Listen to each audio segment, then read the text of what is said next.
Are you making anything today? Yeah, I'm gonna make tea light holders. So Okay. I've got all the clay and stuff ready to do these little things. I'm gonna make 24 of them. I won't make them all today, but Right. these little things. Okay. Yeah. Just for stock or for commission? No, for a commission, for not just a shop. They're like the UAL graduate shop. They just Okay. emailed yesterday to say that they are gonna stock me.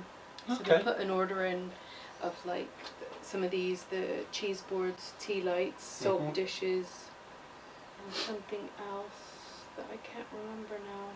Oh, these little, like the salt and pepper pots. Yeah. Some of these.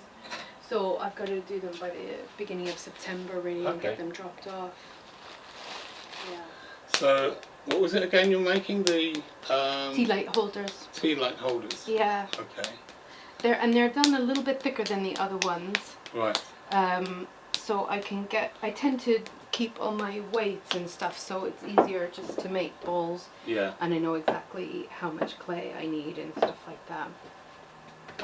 So, sorry. And then just make molds and stuff, so I know exactly how thick to roll them.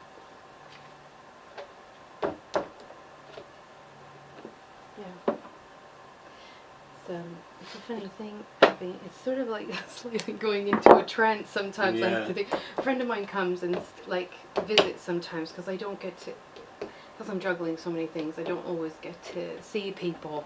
Sure. So sometimes people come here, and then there's times where I just go quiet and say, I can see you're concentrating. I was like, oh yes, I'm not quite keeping up with the conversation. No, that's fine. I know this has got slab roller on it. Yeah. It looks very similar to some of the printing presses that I've... Yeah, the big ones where you put the... Yeah, but there's kind of, there's a very similar, well, almost identical looking thing. So oh really? I guess this is basically the same thing, but they've adjusted the roller higher. Yeah. And there are some, I think, of these where you make the adjustment here and this moves up and down. Right. Whereas the thickness on this, because it's a small tabletop one, is whatever you're using here. Okay. So for most stuff, I do them quite thin. Sure. And I use a different set of two pieces of wood. Yeah, so these are sheets of wood that you just layer them up to get your height that you need. Yeah, the kind of depth that I'm looking for. Fine. Because when I first started, I was using these.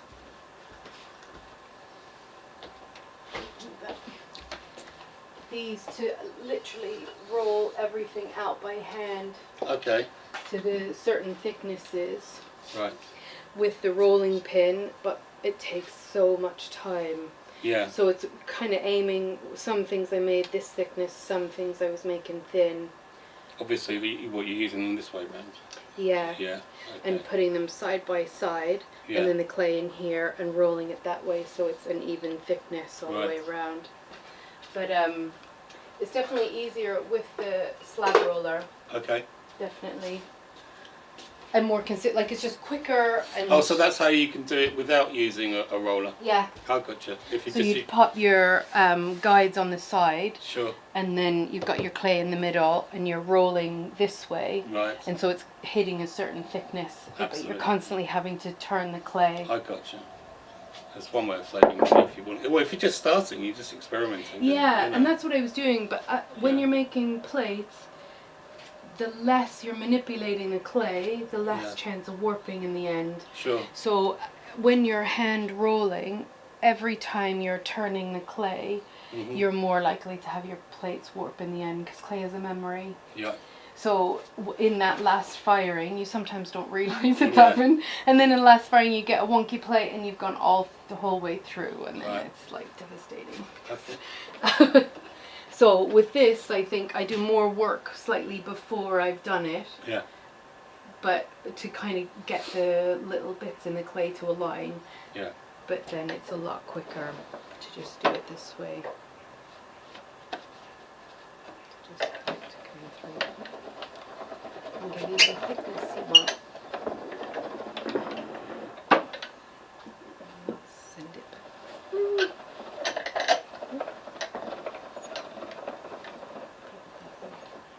And then in order to keep them flat, and not warp. I just never pick them up by hand, and I think it saves me a lot because it means it's never going to get warped. Right. So rather than picking it up, I tend to keep it flat all the time. Okay.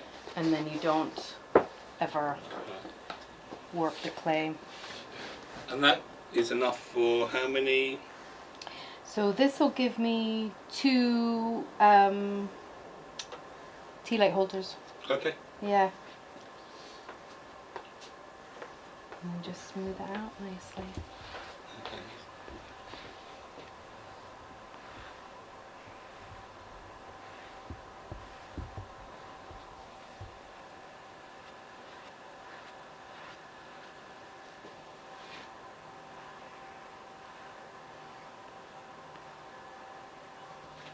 I see.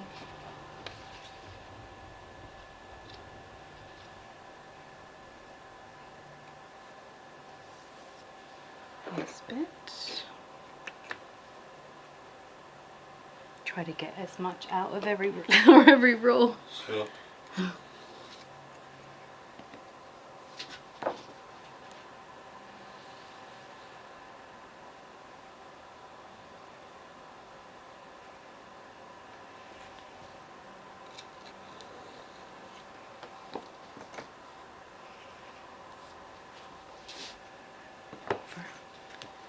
And take the little sides out.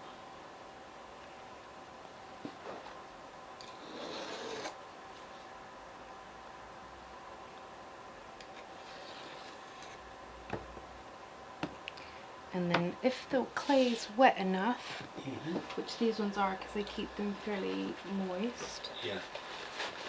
instead of putting them in for proper recycling, Yeah. it's a little cheat. I just wet them and then they stay pretty moist and I can just reuse them. Right. That's one of the things actually I really like about ceramics is it's really kind of simple tools and stuff, and everything you can just, like, until it's fired, you could just break whatever you've made and use the whole thing again. Like it's... Sure.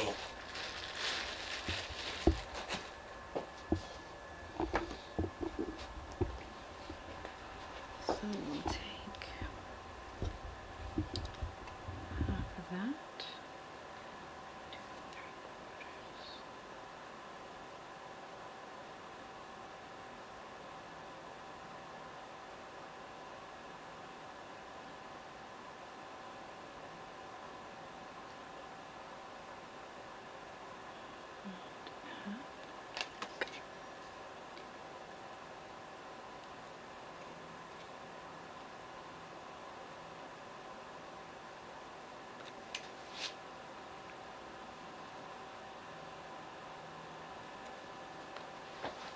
There, and then those will form my sides. Okay. And then I'll just get hopefully 2 little circles out of that.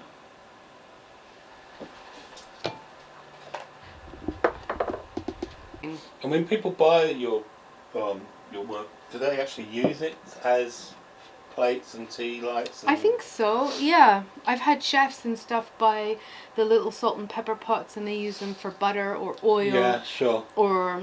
I'm thinking more of the heavy use stuff, sort of plates. Yeah, yeah. You know, sticking it in the dishwasher all the time. Yeah, I've put ours in the dishwasher for a year. Yeah. And they look the same. Great. Yeah, because I suppose they're fired at, 1230 degrees in there.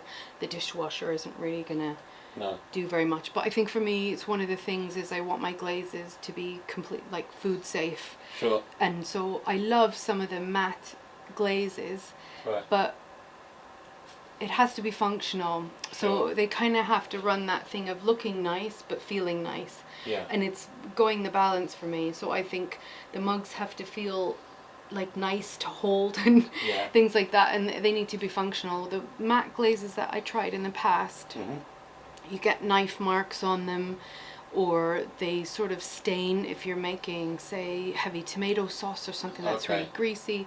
And so I just don't, because I don't want someone to buy something that they've paid good money for, that's handmade, and then they can't sort of use them, because that's the whole point, is they are functional. Yeah. They have to be. And I guess that when they buy it, they're trusting you, because they're used to buying plates and just being able to use them without having to think about what they're putting on them. Or whether I can, because I had someone just now buy a couple espresso cups, and she texted me, she said, "Can I put these in the dishwasher?" Yes, you can.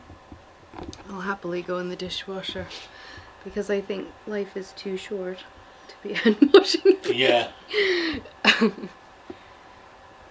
That's the thing, is I think if you're gonna make something functional, then it kind of needs to function. Yeah. It's just the same. I have to be careful though sometimes. I pick up a different type of clay, and I sort of have to do this thing where I think that is the right clay. Right. Because they dry, they can sort of dry and stretch differently in the kiln and shrink at different rates. You have to use this clay that you're actually connecting. Right. And what's the idea of the newspaper around the mould that you're using? Is it because it just absorbs some of the yeah, water? so it doesn't stick, so you can kind of take it off easily in the inside mould. Right. Because otherwise it'd stick to the clay and you couldn't get it out. That's good too. Yeah. So every once in a while I do this collection of newspaper on the tube, and then it holds me for a little while. And it's funny because I think when you're hand building, obviously when you're wheel throwing, then everything is symmetrical, has to be sort of symmetrical. Yeah. And it's a really different process. But when you're hand building, if you want to make something, it's sort of sourcing what you're going to use to make it. So, you know, these are the toilet rolls from here. Right. That are just the right size for what I wanted, so I'm always on the hunt for stuff that's the right size. Yeah.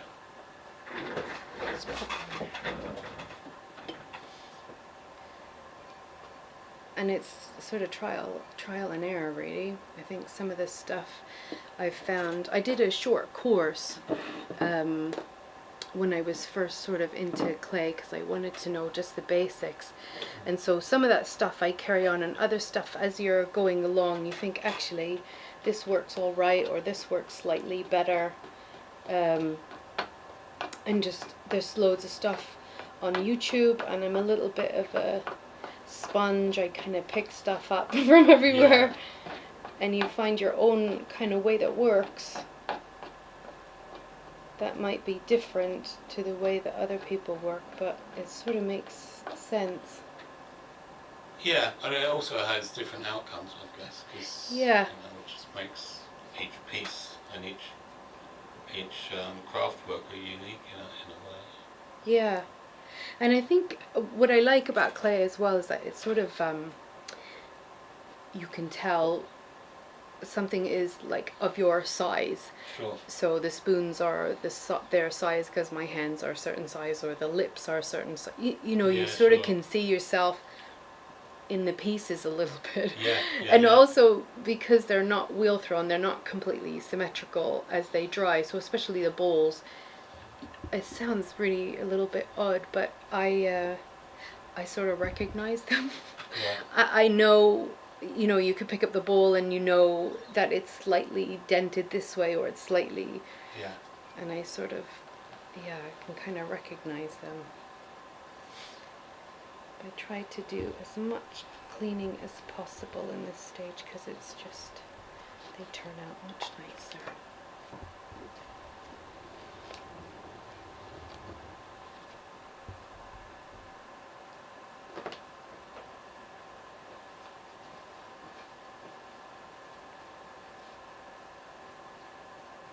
It's a lot slower hand building, I think, than wheel work. Yeah, and how long do you reckon you'll take for each tea light? So each tea light holder probably be maybe 45 minutes, maybe in total, because I think one this will be the first little bit, and then it'll dry. I'll cover it, and then I'll come back and do a little bit more cleaning. Yeah. And then they'll be fired and then glazed and then cleaned again and stuff. So things do take a bit of time, which is why I try to do them all in one go. Right. Because you just get a little bit more efficient at making them. And can I just be a little bit rude and ask how much people usually pay for them? The tea lights are £10, I think. Okay. Yeah, or 10. Yeah. So it's just enough to make a little bit of profit. And Yeah. for your time, and it's quite a lot of time, you know. Yeah. I think that's sort of the thing. It feels like handmade ceramics are expensive, but I don't think ceramics are something that you're going to make loads and loads of money in. They do take time. No. But I think that's the thing also with ceramics is like you're making what you want to be making. Yeah. You know, I think that to me is also really important. I'm not someone who likes teapots or, you know, so I've had somebody kind of approach me and I think, don't make me make a teapot. They're a funny shape to make, I should imagine. Yeah, they're kind of tricky, and I think they're more fussy than they're worth. And plus, I think just do you know, it's something that I don't really. So I think don't make me make them. So it's a little bit of really what should be paid, and also what is fair. Yeah. You know, I think there's no point in making things crazy expensive. On the other hand, you don't want to be robbing yourself. Not really, because they are sort of not only that you've made them, but you've kind of designed them, and I think a lot of time that's a lot of the work that kind of goes in the background, which people wouldn't see, is the kind of design bit of it, really.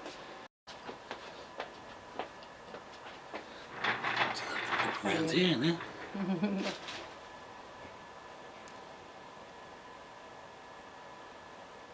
Oh, it's been lovely have you come to visit, though. Thank you so much for letting me come in and have a chat with you while you're working. It's amazing. It's brilliant.